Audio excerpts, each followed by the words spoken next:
ভিডিওটা যখন একবার খুলেই ফেলেছো তখন পুরোটা দেখো। পরবর্তীকালে এই চ্যানেলে ভিডিও দেখবে কি দেখবে না সেটা পুরো ভিডিওটা দেখার পরেই ডিসাইড করো। এই ভিডিওটার যেটা টপিক, প্রভাত কুমার মুখোপাধ্যায়ের লেখা আদরিণী গল্প, প্রভাত কুমার মুখোপাধ্যায়ের লেখা আদরিণী গল্পের যে প্রথম পরিচ্ছেদ সেটা আজকে আমি তোমাদের পড়াবো এই ভিডিওটির মাধ্যমে। ঠিক আছে, তো এই গল্পটিতে মোট 7টি পরিচ্ছেদ আছে। তো প্রতিটি পরিচ্ছেদের একটা করে ভিডিও তোমরা এই চ্যানেলে পেয়ে যাবে। তাহলে চলো প্রথম পরিচ্ছেদটি পড়ানো শুরু করা যাক। এবং এই চ্যানেলে কেন ভিডিও দেখবে, তো আমি এমনভাবেই পড়াবো যাতে তোমাদের মাসের পর মাস মনে থাকে এবং তোমাদের বাংলা পড়ার ক্ষেত্রে ইন্টারেস্ট জাগে। ঠিক আছে, তাহলে চলো প্রথম পরিচ্ছেদটা পড়ানো শুরু করা যাক। প্রভাত কুমার মুখোপাধ্যায়ের লেখা আদরিণী। প্রথম পরিচ্ছেদ। পাড়ার নগেন ডাক্তার ও জুনিয়র উকিল কুঞ্জবিহারীবাবু বিকালে পান চিবাইতে চিবাইতে, হাতের ছড়ি দুলাইতে দুলাইতে জয়রাম মোক্তারের নিকট আসিয়া বলিলেন, মুখুজ্জে মশাই, পীরগঞ্জের বাবুদের বাড়ি থেকে আমরা নিমন্ত্রণ পেয়েছি। এই সোমবার দিন মেজবাবুর মেয়ের বিয়ে, শুনছি নাকি ভারী ধুমধাম হবে। বেনারস থেকে বাই আসছে, কলকাতা থেকে খ্যামটা আসছে, আপনি নিমন্ত্রণ পেয়েছেন কি?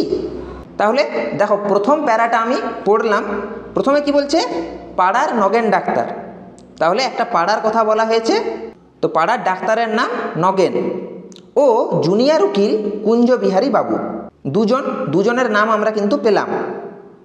একজন হচ্ছে নগেন ডাক্তার ও জুনিয়র উকিল কুঞ্জবিহারী বাবু। তাহলে নগেন হচ্ছে একজন ডাক্তার এবং কুঞ্জবিহারী বাবু হলেন একজন জুনিয়র উকিল। তারা কি করছেন? বিকালে, কখন না বিকালে, পান চিবাইতে চিবাইতে, হাতের ছড়ি দুলাইতে দুলাইতে জয়রাম মোক্তারের নিকট আসিয়া বলিলেন।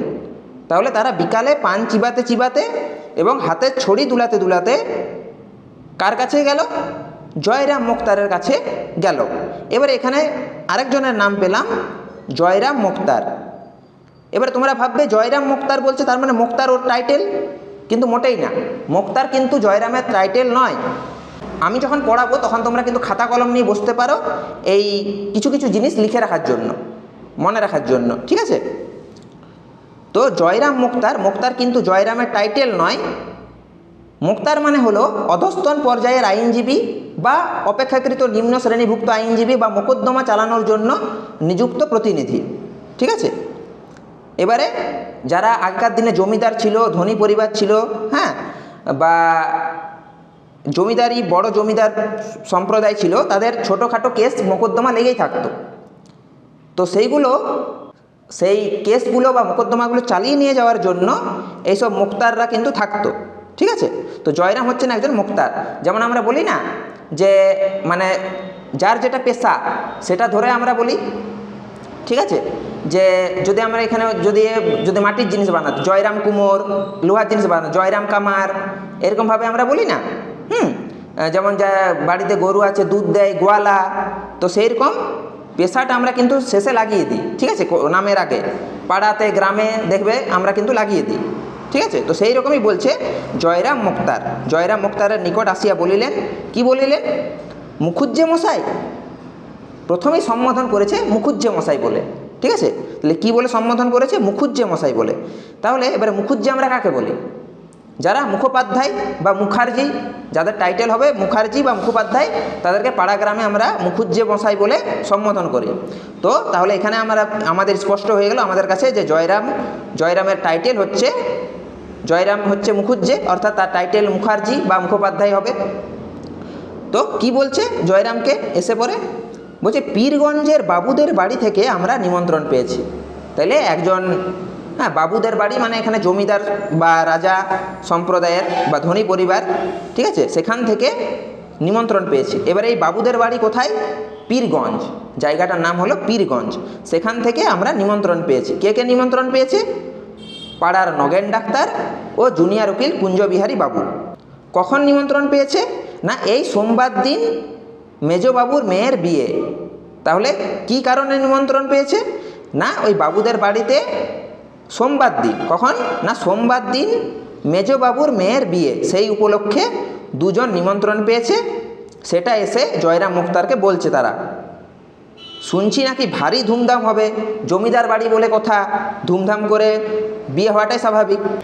আর কি বলছে, বেনারস থেকে বাই আসছে, কলকাতা থেকে খেমটা আসছে। এবারে এই যে বাই বা খেমটা এগুলো কি?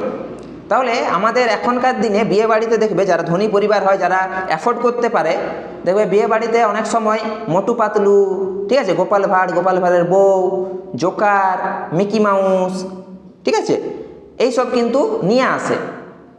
হ্যাঁ, এইগুলো সেজে যারা অতিথি তাদের এন্টারটেন করার জন্য।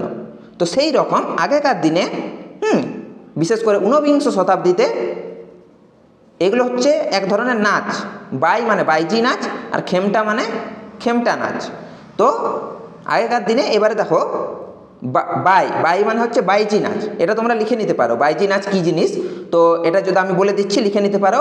ঊনবিংশ শতাব্দীতে উত্তর ভারত ও বাংলায় জনপ্রিয় এক ধরনের উচ্চাঙ্গ নৃত্য ও গীত শৈলী যা পেশাদার নারী শিল্পী দ্বারা জমিদার ও বাবুদের আসরে পরিবেশিত হতো। তাহলে জমিদার এবং বাবু সম্প্রদায় যারা ছিল তাদের আসর বসানো হতো বিভিন্ন অনুষ্ঠানে, ঠিক আছে, এবং অন্দরমহলে।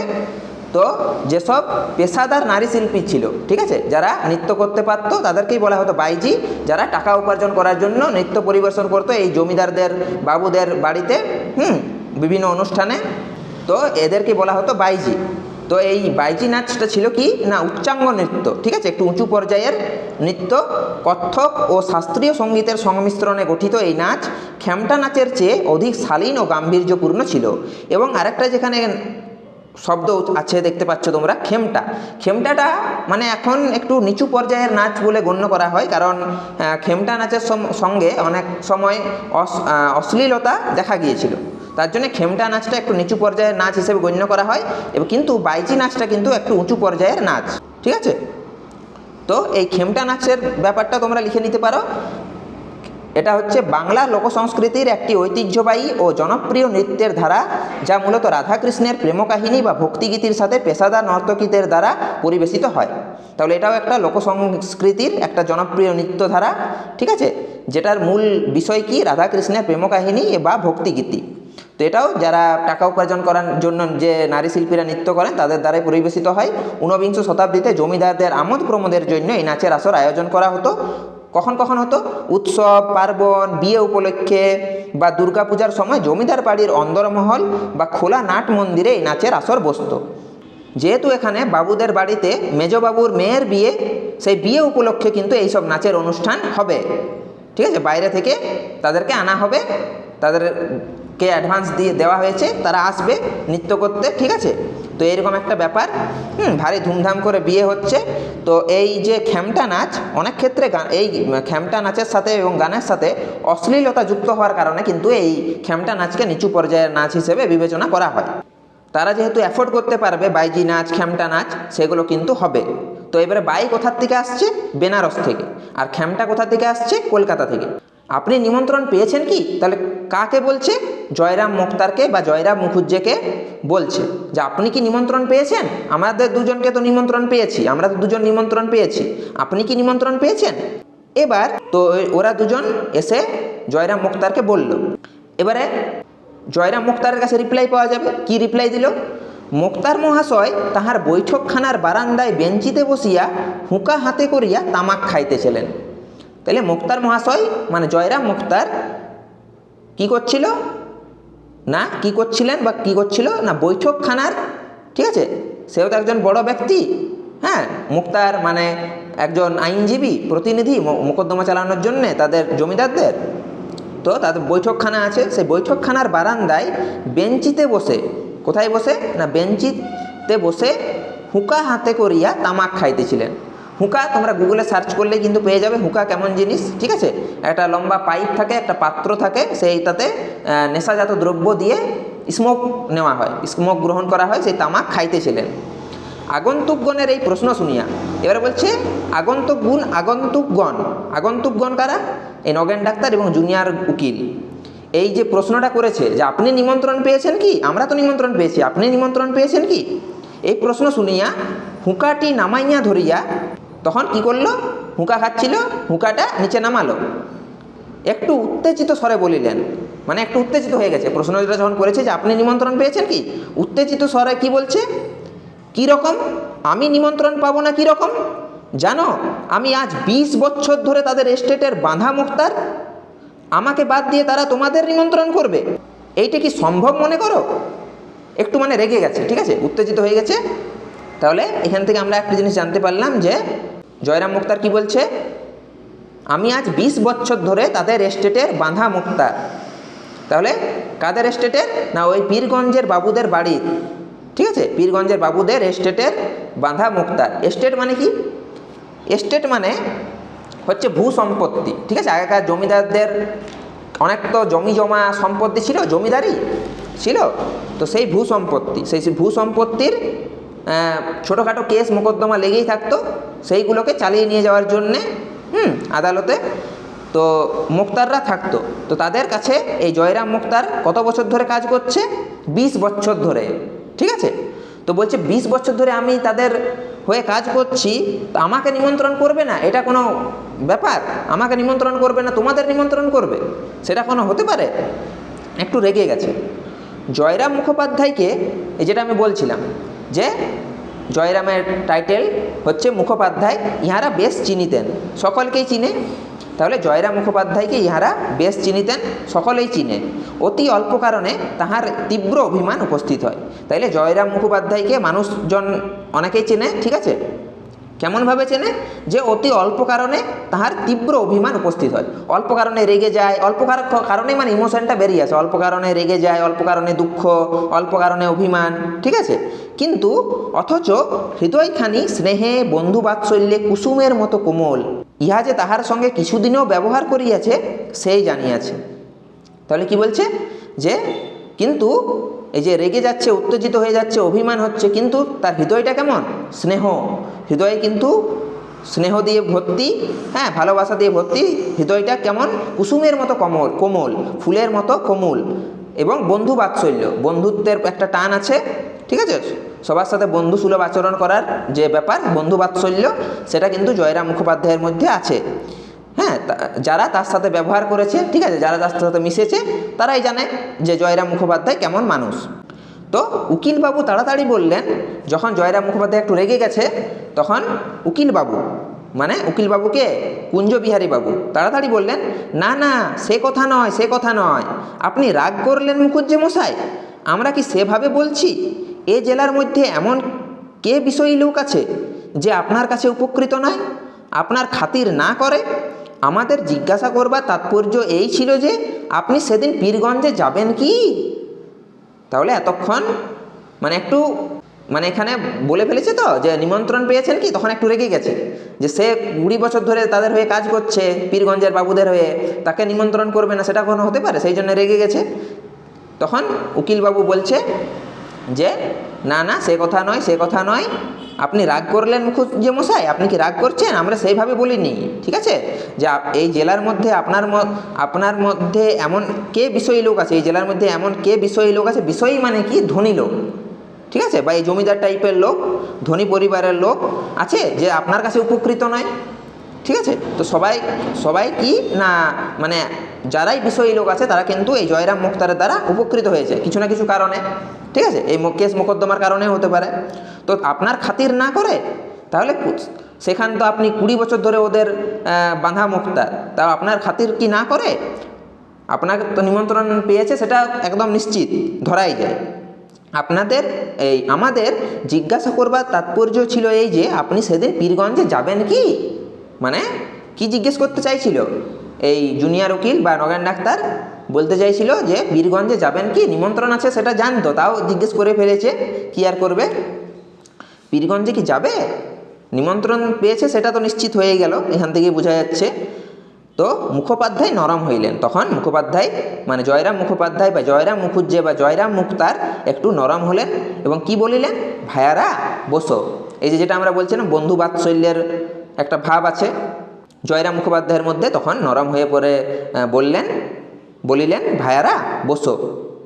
কোথায় বসতে দিল বলিয়া সম্মুখস্থ আরেকখানি বেঞ্চ দেখাইয়া দিলেন। তাইলে বেঞ্চে বসে হুঁকা খাচ্ছিল তো ওই বৈঠকখানার বারান্দায় বসে, সেইখানে আরেকটা বেঞ্চ ছিল, সেই বেঞ্চটা দেখিয়ে দিয়ে বললেন, ভাইয়ারা বসো।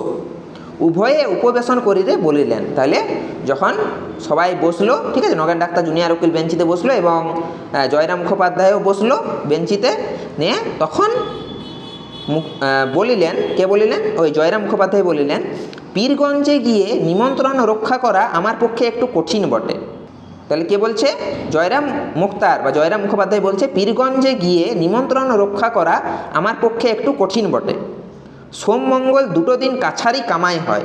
তাহলে বলছে যদি আমি পীরগঞ্জে যাই, পীরগঞ্জে যদি নিমন্ত্রণ রক্ষা করতে যাই মেজবাবুর মেয়ের বিয়েতে, তাহলে আমার কি হবে, কি ক্ষতি হবে? কাছারি করে, যেটা আমি আগেই বললাম যে মামলা মোকদ্দমার আইনজীবী, ঠিক আছে, তো কাছারি কামাই হবে। সোমবার মঙ্গলবার কাছারি কামাই হবে। সোমবার দিন মেজবাবুর মেয়ের বিয়ে, তো সেদিন যদি যাই তো সোমবার দিন মঙ্গলবার দিন দুদিন কাছারি কামাই হয়ে যাবে। অথচ না গেলে তারা ভারী মনে দুঃখিত হবে। তাহলে মানে গেলেও তার ক্ষতি হবে আর না গেলেও তারা দুঃখ পাবে।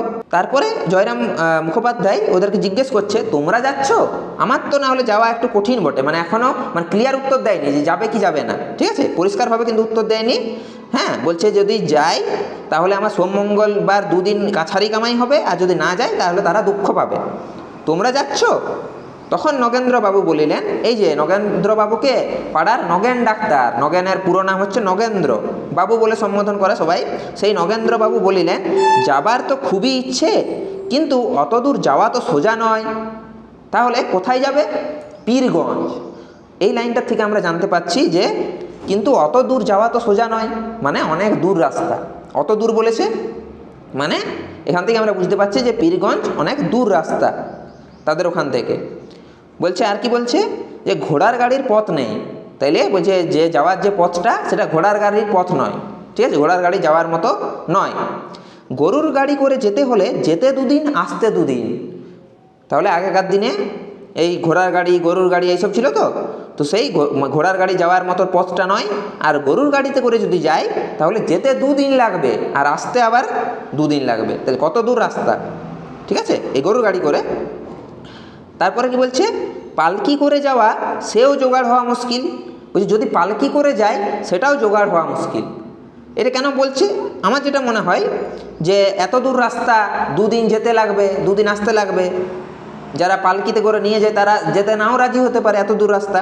সেই জন্যই বলছে যে পালকি করে যাওয়া সেও জোগাড় হওয়া মুশকিল।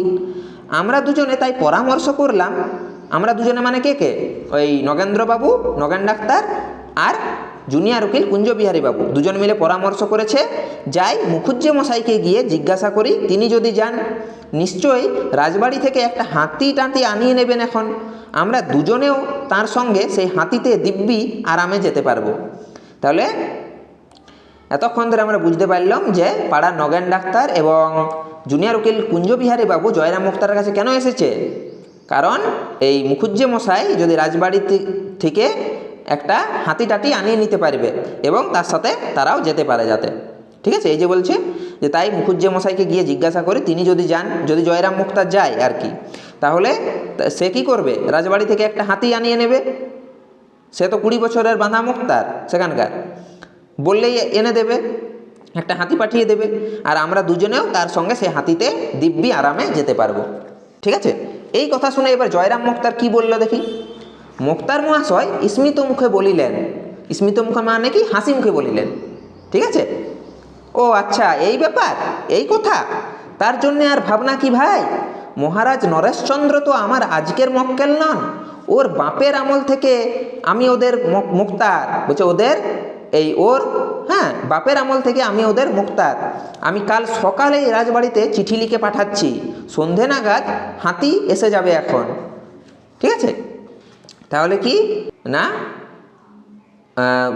মুক্তার মশাই মানে কি জবাব দিল যে এই ভাবনা, বলছে হাতি নিয়ে তো, বলছে হ্যাঁ, বলছে মহারাজ নরেশচন্দ্র আমার আজকের মক্কেল নন। মক্কেল মানে কি না, মামলা মোকদ্দমায়, এটা তোমরা লিখে রাখতে পারো, মামলা মোকদ্দমায় যে ব্যক্তি উকিলের সাহায্য গ্রহণ করে বা পরামর্শ গ্রহণ করে, মানে ক্লায়েন্ট, ঠিক আছে, একজন উকিলের একজন ক্লায়েন্ট বা সে তাকেই বলে মক্কেল। মানে যে মামলা মোকদ্দমার কারণে সাহায্য নেওয়ার জন্য বা পরামর্শ নেওয়ার জন্য যে ব্যক্তি উকিলের কাছে, ঠিক আছে, উকিলের কাছে সাহায্য গ্রহণ করে সেই হচ্ছে মক্কেল, মানে ক্লায়েন্ট, ঠিক আছে। যেমন ডাক্তারের কাছে আমরা যেমন পেশেন্ট, সেরকম উকিলের কাছে এই রাজা নরেশচন্দ্র বা যেসব জমিদাররা আছে তারা হচ্ছে মক্কেল, উকিলের কাছে।